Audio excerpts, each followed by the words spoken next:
The economic crisis is only just beginning, according to my guest today, Peter Schiff, president of Euro-Pacific Capital, one of the first to see it coming.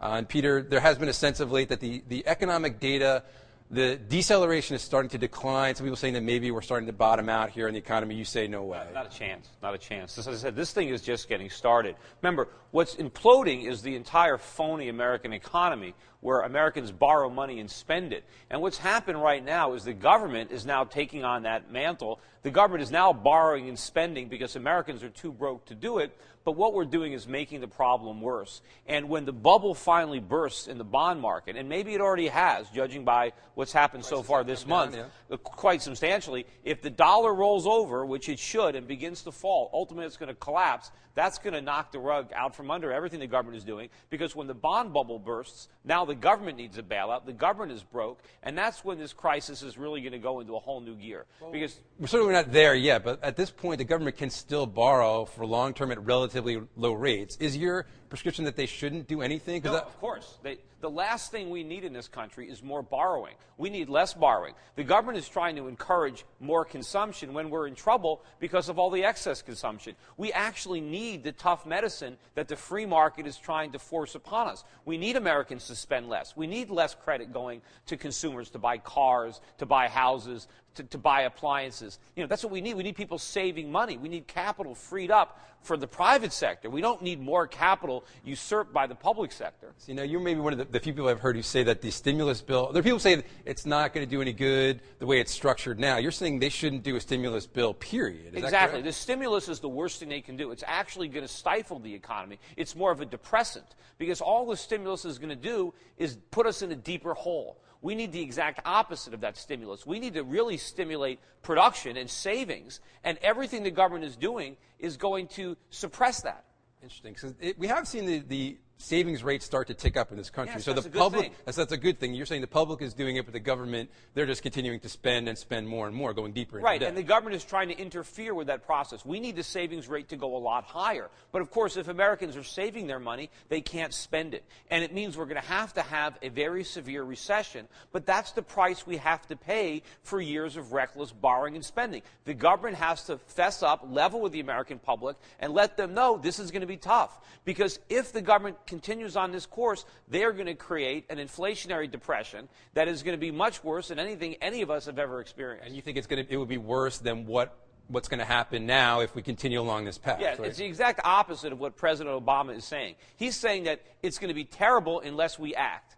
What I'm saying is if we don't act, it's still going to be terrible. But if we do act, it's going to be an unmitigated disaster. So basically what you're saying is we need to totally change the way the structure of this economy is done, because it's built on consumers borrowing, consumers spending. Well, that's the problem. It's built on a phony foundation. We have to let that foundation collapse so we can replace it with a more viable one. You know, we need to build an economy on underconsumption, on savings, and on production. That's the only viable economy. Just like Bernie Madoff's investment scheme couldn't work because it was a Ponzi scheme. Well, our economy can't work. It's a Ponzi economy. We have to let it collapse so we can replace it with a viable one. Okay, and you said at the top that maybe the bond bubble has started to burst, and that's the first step in the next cycle downward. What time frame are you looking at to when the scenario you're seeing starts to unfold in a major way? I think it'll unfold probably before the end of the year, if not in 2010. But when the government's ability to borrow is gone, and when interest rates really start to rise,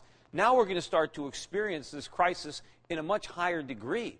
And of course, when the Fed is now going to be in a box where it has to raise interest rates and raise them aggressively, despite the fact that the economy is weakening, that home prices are falling. But if the Fed refuses to take responsibility and says, you know what, we're going to keep interest rates low no matter how bad inflation is, and if the Federal Reserve starts buying up all the debt that nobody around the world will touch, then to this point, their balance sheet has expanded dramatically. Then what we're going to have is hyperinflation. When I talk about hyperinflation, I'm not just talking about high inflation, double-digit inflation like we had in the 1970s. I'm talking about something a whole lot worse than that, something that they've experienced in countries like Latin America. That's what's going to be in store for us if the Fed refuses to raise interest rates. Well, when you talk about hyperinflation, I always think of the Weimar Republic in Germany after World War I. People had wheelbarrows full of money to buy a loaf of bread. Is that what you're talking about? That's what will happen if the government doesn't do the right thing. But of course, doing the right thing is going to mean aggressively raising interest rates, despite the fact that unemployment is getting worse, that the economy is sinking deeper into a recession, Depression, they're going to have to do what they're refusing to do now, which is going to be difficult, because if they did the right thing now, it wouldn't be nearly as painful as doing the right thing a year from now or 2 years from now. You're saying take the tougher medicine now, but a lot of people would say if you do those things now,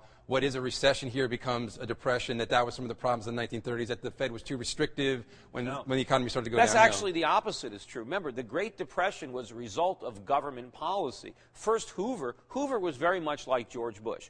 Hoover refused to allow the market to function. We had a bubble in the 1920s. That was the result of easy money policies, interest rates being too low during that time period. When the bubble burst, instead of allowing the natural correction of the market, which we had always done up until that point, Hoover was interventionist. He was very much anti-free market, anti-capitalism, which is not, the spin that's there today. Right. And so he tried everything under the sun. He had his own versions of bailouts and stimuluses. He didn't let the market work. He helped create the Depression.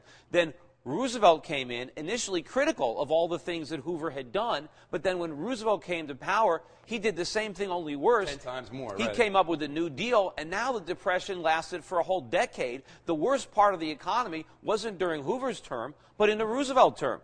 And now you have the same situation where you have a Bush, who's the Hoover, who's helping to turn this downturn into a depression. And now you have Barack Obama coming in, promising more government, more of the stuff that Roosevelt did, and they could turn this into another Great Depression. The difference is the economy is in much worse shape going into this downturn than it was in the 1930s. And without a gold standard, without the discipline of gold, we have a central bank that could create massive inflation. And so, as I said, we're going to get an inflationary depression, which is much worse than the 1930s, because at least during the 1930s, consumer prices fell, and that made it easier on people who were unemployed or who lost money. Right, because nickel went a long way in the Great Depression, as my grandfather would always say. Yeah. But what's going to happen now is during this depression, prices are going to be spiraling out of control.